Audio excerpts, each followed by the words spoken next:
Korma group, जो सोचता है वो करता है। आपके अपने सपनों का आशियाना। 2 दिन बाद बदलने वाली है बिहार की राजनीति। नीतीश कुछ बड़ा करने वाले हैं। ये सारी बातें अब चर्चा का हिस्सा बन गई है। इसके पीछे का कारण है नीतीश कुमार ने 2 दिन पहले ही विधानसभा के सदन में 2002 की चर्चा कर दी और 2002 की चर्चा पर अब मीडिया जगत में भी खूब चर्चा हो रही है। इसको लेकर के सतीश के सिंह ने एक ट्वीट भी किया है, 2002 समझे कि नहीं, और समझे तो बताइए। सीधी सी बात आपको बता दें कि जो वर्तमान स्थिति है बिहार की राजनीति की, वो कुछ अलग कहानी कह रही है। आज के स्पेशल स्टोरी में हम आपको बिहार की राजनीति का जो अनछुआ पहलू है, जो भीतर की बात है, वो समझाने की कोशिश कर रहे हैं। बिहार में क्या कुछ बदल रहा है और किस तरह से बिहार की राजनीति को फिर से एक नई दिशा देने की कोशिश की जा रही है। और यहाँ से शुरुआत होगी केंद्र की राजनीति में उथल पुथल की। भाजपा की बेचैनी भी बढ़ी है और भाजपा की बेचैनी इतनी बढ़ी है कि जैसे ही 2002 की चर्चा शुरू हुई, अमित शाह आधम के बिहार। पूरी कहानी, पूरी स्टोरी आपको हम बताते हैं, जो कहीं ना कहीं स्पेशल स्टोरी में आपको इस बात की तरफ भरोसा दिलाएगी कि बिहार में कोई बड़े परिवर्तन होने वाले हैं। एक साथ इतनी सारी परिवर्तन और इतने सारे फैसले लेने हैं जिसमें कहीं ना कहीं चूक तो होती ही है। नमस्कार, भारत लाइव देख रहे हैं आप, और भारत लाइव में हम आपको बिहार सहित देश की राजनीति में जो पॉलिटिकली चल रहा है उसको बताने की स्पष्टता से कोशिश करते हैं। आज इसी कड़ी में हम आपको बताने जा रहे हैं कि बिहार में एक ताज़ा परिवर्तन हो रहा है। उस ताज़ा परिवर्तन ने कहीं ना कहीं बिहार की राजनीति को पूरी तरह से हिला करके रख दिया है। हालांकि ऊपर ऊपर सब कुछ ठीक ठाक नज़र आ रहा है, लेकिन इस बीच बंगाल और उत्तर प्रदेश के चुनाव की भी चर्चा करनी होगी। बंगाल और उत्तर प्रदेश का चुनाव भारतीय जनता पार्टी के लिए प्रतिष्ठा का प्रश्न बना हुआ है, तो वहीं नीतीश कुमार इस प्रतिष्ठा में एक बड़े फैक्टर बनने जा रहे हैं। अगर नीतीश कुमार ने इस बीच में कोई फैसला ले लिया तो निश्चित रूप से भारतीय जनता पार्टी की मुश्किलें बढ़ेंगी। और 2015 की तरह हमने आपको बताया भी था कि 10 साल के बाद बदलता है, और 10 साल 2015 से 2025 के बीच में पूरे हो गए हैं। तो क्या बिहार में दशा और दिशा बदलेगी, जिसका असर केंद्र की राजनीति पर भी होगा? इसमें एक बड़ा फैक्टर यह है कि प्रशांत किशोर पूरी तरह से एक्टिव हो गए हैं। और प्रशांत किशोर का एक्शन, जो मैं पिछले कई बार से आपको बताता आ रहा हूं, जब ये सरकार बनी थी तब से मैं लगातार इस बात की तरफ इशारा कर रहा हूं कि नीतीश कुमार के पास अभी भी प्लान बी और सी दोनों मौजूद है। इस प्लान बी और सी में कैसे सामंजस्य बिठाया जाए और किस तरह से नीतीश कुमार, जो कि उनकी कमीज हमेशा सफ़ेद रही है, उसको बचा करके और बिहार में एक बड़ा परिवर्तन हो जाए जिसका असर देश की राजनीति में हो। तो आइए सबसे पहले 2002 की चर्चा करते हैं। 2002 नीतीश कुमार ने यूं ही बोल दिया या फिर उसके पीछे का बड़ा कारण है? इसको समझने के लिए आपको गुजरात जाना होगा, और जब गुजरात जाइएगा तो 2 चेहरे आपके सामने नजर आएंगे, अमित शाह और नरेंद्र मोदी के। नरेंद्र मोदी के हाथ में तब गुजरात था और वहाँ जो कुछ भी हुआ था उसके कई इम्पैक्ट हुए थे। उसके कारण आपको याद होगा कि रामविलास पासवान जी ने तब केंद्रीय मंत्रिमंडल से इस्तीफा दे दिया था। यहाँ तक कि राजधर्म का पालन नहीं हुआ, ये भी बात दोहराई गई थी। नीतीश कुमार ने भी आपत्ति दर्ज की थी। और आज 2002 में जो कुछ भी हुआ गुजरात में, अगर 202 की जगह 2002 नीतीश कुमार ने सोच समझ के बोला है, तो आप समझ सकते हैं कि इसके पीछे की कहानी कहाँ जा रही है। ये तो एक फैक्टर हुआ। दूसरे फैक्टर की तरफ अगर ध्यान दें आप, तो पूरी तैयारी के साथ नीतीश कुमार अब अपने फैसले की तरफ बढ़ रहे हैं।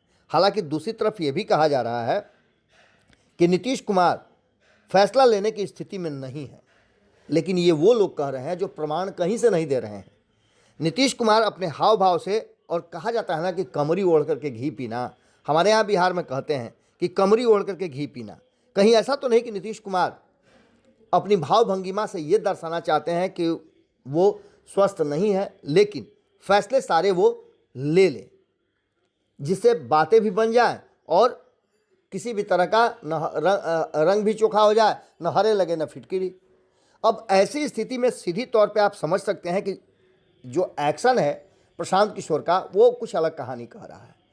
मैंने आपको बताया था कि बिहार में गैर भाजपा और गैर राजद सरकार बनने की संभावनाएं प्रबल हैं और इसमें राजद को भी कोई आपत्ति नहीं होगी, क्योंकि राजद उस जगह पर नहीं है जहां से कोई फैसला ले सके। 2013 में भी नीतीश कुमार ने एक बड़ा फैसला लिया था एनडीए से बाहर होने का, जिसकी चर्चा मैं कई बार आपके सामने कर चुका हूं। तब भी राजद उनके साथ नहीं थी, फिर भी सरकार नीतीश कुमार की चली और पूरे 2 साल के आसपास ये सरकार चली। बाद में आपको याद होगा कि एक गठबंधन बना जिसका नाम महागठबंधन दिया गया, जो आज तक एक्टिव है। नीतीश कुमार 2022 में जब पाला बदले थे तब भी ये गठबंधन एक्टिव था और नीतीश कुमार इस गठबंधन में वापस आए तो इस गठबंधन को 2015 वाले स्वरूप में ही रखा गया था। इसमें सीधी सी बात यह है कि जो प्लानिंग बन रही है, जिस तरह की प्लान चल रही है, उसमें कांग्रेस की भूमिका बड़ी होगी। आप बार बार सुन रहे होंगे कि कांग्रेस के 6 विधायक जो हैं वो जदयू ज्वाइन कर लेंगे, लेकिन ऐसा होता हुआ दिखाई नहीं दे रहा है, न ही कोई इसका इम्पैक्ट नज़र आया है। और दूसरी तरफ कांग्रेस भी काफ़ी रिलैक्स है कि उसके विधायक नहीं जा रहे हैं जदयू में, क्योंकि नीतीश कुमार जदयू के में लेकर के उनको कांग्रेस के साथ अपना रिश्ता खराब नहीं करेंगे। इस काम में प्रशांत किशोर लग चुके हैं। प्रशांत किशोर की भूमिका कांग्रेस और जदयू दोनों के लिए रही है। बिहार में जब 2015 में चुनाव हुए थे तो प्रशांत किशोर कांग्रेस, राजद और जदयू इन तीनों को एक साथ लेकर के चल रहे थे और नीतीश कुमार की रणनीति पर ही पिछला 2015 का चुनाव महागठबंधन ने जीता था। अब तो प्रशांत किशोर अपनी पार्टी बना लिए हैं, लेकिन आज भी उनकी रणनीतिक वाली आई पैक काम करना शुरू कर रही है और उसका काम लगातार चल रहा है। कई राज्यों में उनकी सेवाएं ली गई हैं और वहाँ वो राजनीतिक रणनीतिकार की भूमिका में चल रहे हैं। आपको बता दें कि 2025 के चुनाव में भले ही एनडीए को बहुमत हासिल हो गया हो, 202 सीटें आई हो और विपक्ष को 35 सीटें, जबकि एआईएमआईएम 5 और एक सीट अन्य दलों को गई है। 243 सीटों वाले विधानसभा में जनसुराज ने भी अधिकांश सीटों पर चुनाव लड़ा। अब ऐसी स्थिति में आप समझ सकते हैं कि उनके वोट, उनके इम्पैक्ट साफ साफ नज़र आ रहे हैं। जो वोट शेयर उनका था उससे बिहार की राजनीति और सीटों के जो बढ़ने और घटने का सिलसिला है उसमें काफ़ी असर दिखाई दे रहा है। आपको याद होगा कि 2025 के चुनाव से पहले मैंने अपने विश्लेषण में कई बार ये बात बताया था कि जनसुराज के चुनाव लड़ने से फ़ायदा एनडीए गठबंधन को होना है, ये तय मान के चलिए, क्योंकि सवर्णों का वोट इधर से उधर नहीं जा रहा है, लेकिन मुसलमान और अन्य ईबीसी ओबीसी का वोट काटने में कहीं ना कहीं प्रशांत किशोर की टीम सफल होगी, क्योंकि जिस तरह से उन्होंने सपने दिखाए थे, जिस तरह से उन्होंने लोगों से कहा था कि आप अपने लिए वोट कीजिएगा, अपने बच्चों के लिए वोट कीजिएगा, लोगों ने इस पर गंभीर चिंता की और उन्होंने शुरुआत भी किया। इस बीच में प्रियंका गांधी से उनकी मुलाकात हुई है। आपको याद होगा कि पार्टी बनाने से पहले उन्होंने एक प्रस्ताव कांग्रेस को दिया था, जिस प्रस्ताव पर सहमति नहीं बन पाई थी। अब प्रशांत किशोर की मुलाकात जब प्रियंका गांधी से होती है और प्रियंका गांधी अब पूरी तरह से सक्रिय राजनीति में हैं, सांसद भी हैं और फैसले भी ले रही हैं, ऐसी स्थिति में 2025 के चुनाव से पहले प्रशांत किशोर का दिल्ली में मुलाकात होना और इसके बाद कई रणनीतियों का बनना दिखा था, लेकिन वो भी सक्सेस नहीं हो सका था। लेकिन अब कांग्रेस को भी समझ में आ गया है कि वो अकेले नहीं कुछ कर पाएगी, उसके लिए अलग अलग लोगों को साथ लाना होगा। मैंने आपको ये भी बताया था कि सबसे बड़ी बात यह है कि नीतीश कुमार के सहित सभी लोगों को ये बात समझ में आने लगी है कि कांग्रेस अकेले ही भारतीय जनता पार्टी के साथ कुछ नहीं कर सकती है। लेकिन हाँ, एक बात जो मैंने कही थी वो साफ साफ नज़र आ रहा है। वो साफ साफ बात यह है कि एनडीए गठबंधन भले ही केंद्र की सत्ता पर काबिज हो, लेकिन हमेशा ये चर्चा रहती है कि इनमें से कौन कब छटक जाएगा, कौन नाराज है और कौन एनडीए से बाहर हो सकता है जब मौका मिले तो। लेकिन दूसरी तरफ संगठित विपक्ष नहीं होने के बावजूद विपक्ष एकजुट है और सदन में जम करके भारतीय जनता पार्टी और एनडीए की सरकार की खिल्ली उड़ा रहा है, उसके सामने डट करके खड़ा हो रहा है। ये बातें देखने को मिली है। अब सीधे सीधे तौर पे देखा जाए तो कांग्रेस के पुराना जो आधार मुस्लिम वोट था, दलित वोट था, सवर्ण वोट था, सवर्णों में भी कई लोगों को जो नया नया यूजीसी कानून आया है उसके बाद से अब भारतीय जनता पार्टी से मोह भंग होना शुरू हो चुका है। तो ऐसी स्थिति में क्या प्रशांत किशोर की ये जो भूमिका होगी और नीतीश कुमार चुप्पी साधे हुए हैं और 2002 की चर्चा करते हैं, तो क्या ये दोनों मिल करके एक नई रणनीति की तरफ आगे बढ़ चले हैं, जिससे बिहार में तो परिवर्तन होगा ही, केंद्र की सत्ता पर भी इसका खासा असर होगा, जो साफ साफ भारतीय जनता पार्टी की बेचैनी में देखी जा सकती है। नीतीश कुमार के 2002 कहने के साथ ही सीधे सीधे अमित शाह का बिहार दौरा और सीमांचल के क्षेत्र में जाकर के एक हलचल पैदा करना। 2 दिवसीय दौरे में उनकी मुलाकात अब तक नीतीश कुमार से नहीं हुई है। बुधवार को वो पूर्णिया पहुंचे, लेकिन अभी तक ये शेड्यूल नहीं है कि वो उनकी मुलाकात नीतीश कुमार से होगी। चुनौतियां कई हैं एनडीए के साथ साथ, वहीं नीतीश कुमार ने एक बड़ा फैसला ले लिया है, और ये बड़ा फैसला जब राबड़ी देवी का 10 सर्कुलर रोड खाली कराने की बात हुई थी, माफ़ कीजिएगा, जब इसकी नोटिस जारी हुई थी, तो उस नोटिस में कहा यह गया था कि बंगला उनके पास लंबे समय से है, और इसमें ये भी बात कही जा रही है कि भारतीय जनता पार्टी के एक नेता की भूमिका बड़ी रही है। अब ऐसे में ये बात ठंडे बस्ते में पड़ गई है और नीतीश कुमार ने इस पर संज्ञान भी लिया है। जैसे ही नीतीश कुमार को इस बात की जानकारी मिली तो उन्होंने कहा और डांटा, ये तो भीतर खाने में एक चर्चा चल रही है कि भारतीय जनता पार्टी के उस नेता को उन्होंने कहीं ना कहीं डांटा भी है और कहा है कि इस तरह के फैसलों में, इस तरह के मामलों से आप दूरी बना करके रखें। यानी सीधे तौर पे ये कहा जा सकता है कि आने वाले समय के लिए एक बार फिर से राबड़ी देवी का 10 सर्कुलर रोड जो है वो सुरक्षित हो गया है, अब वो उसी बंगले में रहेंगी। यानी सीधे तौर पे आप समझ सकते हैं कि ये फैसला नीतीश कुमार ने खुद लिया है, तो इसके पीछे का भी कारण आपको समझ में आ जाएंगे। फिलहाल जो आपको बता दें कि कांग्रेस और जनसुराज के बीच में जो औपचारिक बातचीत हो रही है, उसमें गठबंधन बनाने की भी कोशिश की जा रही है, और इस गठबंधन में कौन कौन लोग शामिल होंगे, ये भी बातें अब चर्चा में आ गई हैं। इस बीच आपको बता दें कि तेजस्वी यादव का सदन में कम जाना, हालांकि स्वास्थ्य कारणों से बताया जा रहा है, लेकिन उसके बावजूद भी जो वर्तमान स्थिति बनी है उसमें साफ साफ नज़र आ रहा है कि बिहार सहित देश की राजनीति में एक बड़ी हलचल है और इस हलचल को लेकर के सभी लोगों का निगाह नीतीश कुमार पर पड़ा हुआ है। नीतीश कुमार क्या फैसला लेते हैं ये देखना बड़ा दिलचस्प होगा। आपको बता दें कि गृह मंत्री अमित शाह का दौरा सीमावर्ती जिलों के सुरक्षा व्यवस्था की व्यापक समीक्षा को लेकर के है। भारत नेपाल सीमा से सटे सीमांचल के जिलों में घुसपैठ और अवैध गतिविधियों को लेकर के केंद्र सरकार गंभीर है।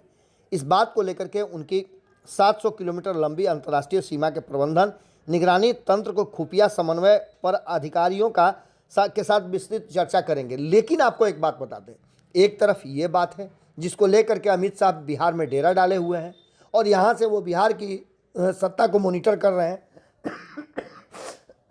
इस बीच आपको बता दें कि एक और बड़ी बात सामने नजर आई है कि अभी अभी आपने देखा होगा कि वोटरों की गिनती हुई है।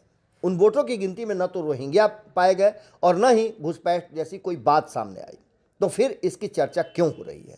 सीधी सी बात है कि भारतीय जनता पार्टी हर हथकंडा अपना करके ये देखना चाहती है कि कैसे उसके पास बिहार और देश के लोग जुड़े रहें। आपको बता दें कि अमित शाह पूर्णिया पहुंच गए हैं और पूर्णिया में वो रुके हुए हैं। रात में उनकी दिन भर मीटिंग चली, रात में भी उनकी है और आज भी वो मीटिंग करेंगे। लेकिन इस बीच आपको बता दें कि सीधे तौर पे एक बात तो साफ साफ नज़र आ रही है कि इसमें अब नीतीश कुमार की भूमिका का सभी को इंतजार है। हमने आपको बताया भी था कि 3 ऐसे अवसर आने वाले हैं जहां बड़े फैसले लेने होंगे। पहला तो ये कि राज्यसभा का चुनाव, और राज्यसभा के चुनाव में उस 5वीं सीट को लेकर के भारतीय जनता पार्टी क्या फैसला लेती है, उस पर नीतीश कुमार की रजामंदी होती है कि नहीं होती है, ये सबसे बड़ा फैक्टर है।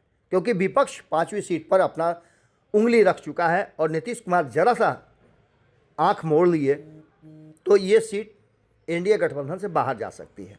दूसरी तरफ एमएलसी की सीट को लेकर के भी है कहीं ना कहीं, हालांकि इसमें सबसे बड़ी बात यह है कि घाटा तो निश्चित रूप से राजद को हो रहा है। राजद इस पर क्या फैसला लेती है और नीतीश कुमार के साथ किस तरह से सामंजस्य बनता है, ये भी देखना बड़ा दिलचस्प होगा। यानी सीधी तौर पर देखा जाए तो नीतीश कुमार की चुप्पी, 2002 की चर्चा और राबड़ी देवी के आवास नहीं खाली करने का जो इंटरनल, उस पर तत्काल विराम लगाने का जो फैसला है, जिसमें कहा जा रहा है कि नीतीश कुमार सीधे इन्वॉल्व होकर के इस फैसले को निरस्त करने के और उसे रोकने के लिए पहल कर चुके हैं, तो ऐसी स्थिति में लालू के रिलैक्स होने का मतलब होता है कि कहीं ना कहीं बिहार की राजनीति में कुछ चर्चाएं जरूर हैं, भीतर खाने में कोई ना कोई खेल जरूर चल रहा है, कुछ पक रहा है, और उसको पकाने में प्रशांत किशोर की भूमिका भी बड़ी हो सकती है। प्रशांत किशोर इसके माहिर माने जाते हैं। एक बार फिर से प्रशांत किशोर यदि एक्टिव हो जाते हैं और इन सभी गैर भाजपाई दलों को एकजुट करने में काम कर जाते हैं, क्योंकि साउथ में भी कई दलों के लिए वो काम कर रहे हैं, कई दलों से उनका मेल मिलाप है। ऐसे में एक बड़ी इस देश में और बिहार से शुरू होकर के राजनीतिक घटना जन्म दे सकती है।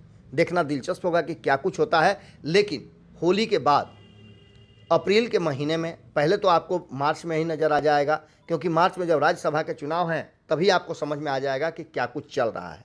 अगर 5वीं सीट एनडीए गठबंधन से बाहर चली गई तो भाजपा के हाथ से सरकार भी बाहर जा सकती है। आप क्या सोचते हैं? कमेंट बॉक्स में अपनी राय जरूर रखिएगा। 2 दिन का विधानसभा सत्र और है बिहार में। बजट सत्र में अंतिम 2 दिन तक आपको पता है कि सिर्फ हाँ और ना की बात होती है। ऐसे में विपक्ष भले ही कमज़ोर है लेकिन आवाज़ ज़ोर से लगा रहा है। कल ही आपने देखा होगा कि जो इसके पक्ष में हैं हाँ कहें, जो इसके पक्ष में ना कहें। भले ही पक्ष में ज़्यादा लोग थे लेकिन ना का स्वर बहुत ऊंचा उठ रहा था। कहीं ऐसा तो नहीं? और नीतीश कुमार देखकर मंद मंद मुस्करा भी रहे थे। मैंने तो अपनी आंखों से देखा कि जिस चंद्रशेखर को लेकर के नीतीश कुमार काफ़ी नाराज चल रहे थे, शिक्षा मंत्री थे 2022 से लेकर के 2024 तक, उस चंद्रशेखर को इशारा करके उन्होंने बताया और अभिवादन लिया। तो सीधी सी बात समझ लीजिए कि कुछ तो है जिसकी पर्तेदारी है। आपको क्या लगता है? कमेंट बॉक्स में जरूर अपनी राय दीजिएगा। बहुत बहुत धन्यवाद। नमस्कार। आपके सपनों को हमने सजाया है, ई होम्स पैनोरमा को हमने बनाया है। ई होम्स मेरा एक सपना था जिस पे मैं पिछले 4 साल से काम कर रहा था। हमने जो बनाया है वो सबने है माना। ई होम्स पैनोरमा में हो आपका भी आशियाना। और फाइनली हमने 2021 में इस प्रोजेक्ट को लॉन्च किया। बहुत लोग अप्रिशिएट कर रहे हैं कि पूर्णिया जैसे शहर में, बिहार के, एक तो बिहार की बात करें उसमें भी पूर्णिया जैसे छोटे जगह में इस तरह का लाइफस्टाइल देना, ये सुन के हम लोगों को बहुत अच्छा लगता है। ई होम्स में हमने कुछ और भी किया है, जैसे हम जिस जगह में रह रहे हैं हमारे फैमिली सिक्योर हो, उनको सिक्योरिटी का ध्यान में रखा है। आपकी सुविधा और सुरक्षा आपके लिए खास है, ये आपका विश्वास है। इसमें आर्टिफिशियल इंटेलिजेंस का 7 लेयर सिक्योरिटी का हमने इस्तेमाल किया है। लस ग्रीन कैंपस को बनाया है। यदि हमारा बाउंड्री वाल है तो वो वर्टिकल गार्डन है। ये जितनी भी फैसिलिटी होता है एक इंटरनेशनल टाउनशिप में ई होम्स है, ये हम लोग विश्वास नहीं कर पा रहे हैं। जो भी हमारे मित्र दोस्त या जो भी हमारे बाहर के बाहर आते हैं तो हम लोग को बहुत अच्छा सुनने को मिलता है और बहुत अच्छा क्रेडिट मिल रहा है। वो सारा हमने सिर्फ एक बिल्डिंग नहीं बनाया, हमें एक बहुत अच्छा लाइफस्टाइल दिया ई होम्स में, और मेरा एक सपना था जिसको मैं आज फुलफिल होते हुए देख पा रहा हूँ। ये आपका आवास है। ई होम्स पैनोरमा में अब आपका निवास है। E homes panorama, luxurious lifestyle redefined.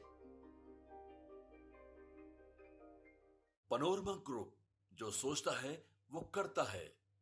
अगर ये वीडियो पसंद आई और वह बिहार के राजनीति और बिहारियत से सरोकार रखेनी तो सब्सक्राइब बटन दबा के चैनल के सब्सक्राइब कर ली। ओजे एगो घंटी बा, ओकरा बटन दबा देला से कुल सटीक और मारक खबर रुआ मुफ्त में मिल जाई। अगर रुआ पत्रकारिता के हम